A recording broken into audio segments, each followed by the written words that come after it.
Break के बाद एक बार फिर आप सभी का बहुत स्वागत है। बुलेटिन की शुरुआत करेंगे और बात करेंगे कि क्या एक बार फिर से वर्ल्ड वॉर की स्थिति बनती हुई दिखाई दे रही है।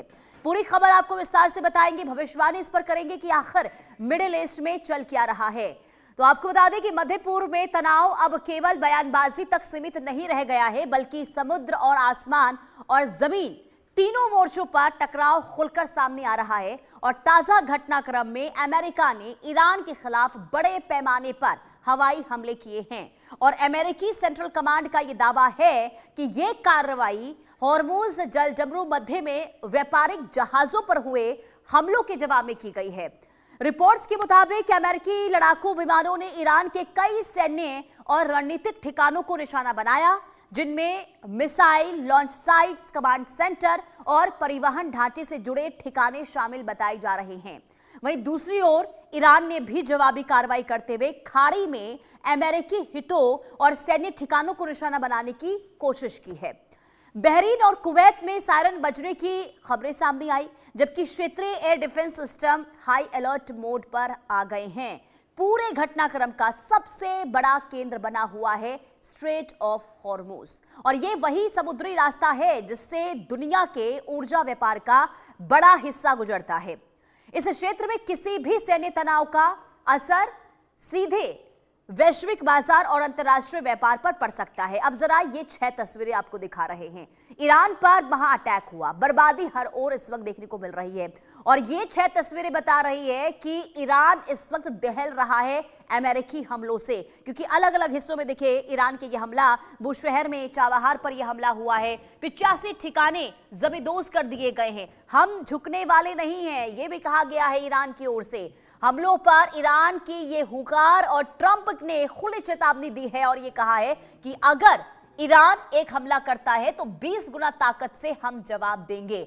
और इसी के साथ ही आपको बता दें कि स्ट्रेट ऑफ हॉर्मुज में महासंकट एक बार फिर से बढ़ता हुआ दिखाई दे रहा है। एक बार फिर से स्थिति खराब हो रही है, और ऐसे में भारतीय टैंकर ने अपना रास्ता भी बदला है।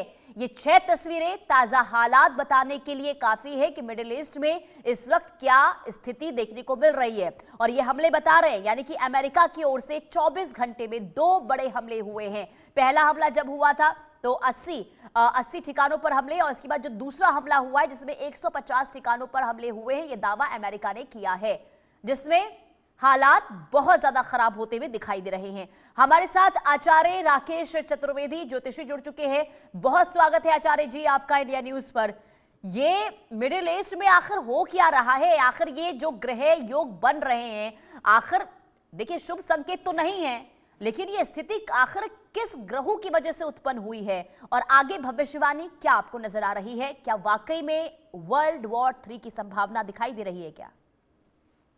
पुनीता जी, सर्वप्रथम तो इंडिया न्यूज के इस मंच को वंदन है, और नारी शक्ति के रूप में आपको भी मैं वंदन करता हूं। देखिए, लगातार हम लोग लगभग मुझे लगता है 3-4 महीने से इस विषय पर जो है निरंतर हम लोग चर्चा कर रहे हैं, और मैंने आपको शुरू से बोला था कि 2 जून के बाद जो है स्थितियां थोड़ा सा सामान्य होंगी, लेकिन जब 19 तारीख को या मुझे लगता है 20 तारीख को जब दोनों के समझौते की बैठक होनी थी, तब भी मैंने आपके इस मंच पर कहा था कि यह जो समझौता है ये जो है सूक्ष्मकालिक है, यानी छोटे समय के लिए, क्षणिक काल के लिए है, और इसका प्रभाव बहुत ज्यादा नहीं रहेगा। और मिडल ईस्ट जो है अभी भी जो है आग के उस गुब्बार से, आग के उस जो है जो नष्ट होने के प्रभाव से अभी ग्रहीय दृष्टिकोण से मुक्त नहीं हुआ है। आप देखिए कि परसों से ही चंद्रमा का गोचर जो है शनि के साथ युति लेकर के प्रभाव में आया है, और उसके बाद स्थिति एक बार फिर से भयावह हो गई है। और शुरू से आपको याद हो कि हम लोगों ने हमेशा चर्चा किया था कि बीच में 2 जून के बाद जो है विराम और रुकावट आएगी, लेकिन अभी जो खास करके जो है सितंबर मध्य तक की स्थिति जो है वह बहुत सामान्य नहीं रहने वाली है। और दूसरी चीज पुनीता जी, मैं बार बार बोल रहा हूं, वर्ल्ड वार नहीं लेकिन आर्थिक वर्ल्ड वार जो है, यह जो ईरान और विशेष रूप से अब अमेरिका का सीधा सीधा टकराव है, यह आर्थिक विश्व युद्ध को जरूर न्योता दे रहा है जो है। और उसका असर अब जो है, अब देखिएगा, अब तक जो हम हाहाकार मचाए थे गैस और पेट्रोलियम से, अब वो तो बस एक नमूना था। असली जो तबाही है, असली जो कोहराम है, वह अब मचने वाला है और सितंबर तक स्थिति जो है बहुत नाजुक रहने वाली है ग्रही दृष्टिकोण से। अगर आज के मैं आपके प्रश्न के अनुसार भी देखूं, जिस हम्म। समय आपने यह प्रश्न मुझसे किया है उस समय सिंह लग्न की कुंडली, शुक्र केतु की युति लग्न में और राहु सप्तम बैठे हुए हैं, शनि जो है अष्टम बैठे हुए हैं। शनि अष्टम बैठ करके दसम पर तृतीय पाप दृष्टि दे रहे हैं, वहां मंगल बैठा हुआ है। स्थितियां अभी बहुत ज्यादा नाजुक हैं और भयावह होने वाली। और मैंने आपको याद हो पुनीता जी एक शब्द कहा था कि इस बार अगर ईरान के साथ कुछ भी होता है तो जो दो बड़ी महाशक्तियां हैं, खास करके रूस और चाइना जो है, प्रत्यक्ष अप्रत्यक्ष, अभी तक अप्रत्यक्ष रूप से थे, अब प्रत्यक्ष जी। अप्रत्यक्ष दोनों रूप से जो है ईरान का साथ देते हुए नजर आएंगे, जिससे स्थितियां और भयावह हो जाएंगी। और आचार्य जी, शुरुआत से हम ये देख रहे हैं कि जब इस जंग की शुरुआत हुई थी, देखिए परमाणु कार्यक्रम से शुरू हुई थी, लेकिन इसके बाद स्ट्रेट ऑफ हॉर्मूज पर आकर ये पूरा जो युद्ध है वो आकर टिका।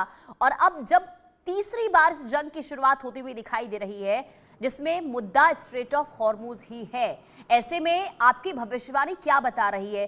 क्या स्ट्रेट ऑफ हॉर्मूज को लेकर ईरान कमजोर होता हुआ नजर आ रहा है? यानी कि स्ट्रेट ऑफ हॉर्मूज में जो हमने पूरा कंट्रोल ईरान का देखा है, क्या वो कंट्रोल छूट जाएगा ईरान से?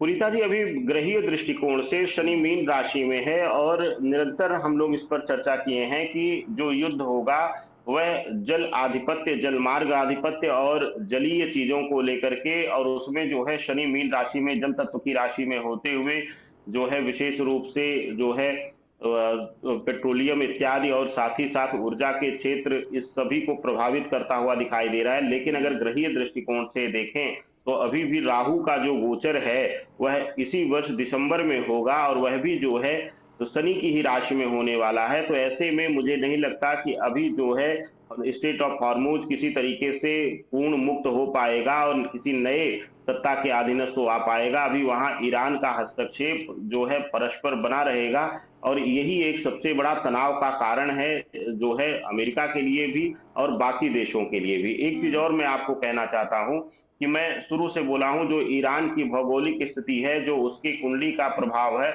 वह राहु प्रधान है, रहस्यात्मक है। आपको बता दूं, जो लोग सोच रहे हैं कि ईरान अभी बर्बाद हो गया है, ईरान जैसा राहु प्रधान देश जितना बर्बाद होता है वह और जो है भयावह हो जाता है। यानी वह और बिखर करके, उसकी बारूदें बिखर करके और विनाश करती हैं। तो ईरान जितना बर्बाद होगा उतना ज्यादा वह जो है विश्व के लिए संकट बनेगा, आसपास के देशों के लिए संकट बनेगा, खाड़ी देशों के लिए संकट बनेगा। यह आप आने वाले समय में पूर्णतया देख पाएंगी। और दूसरी चीज, ट्रंप की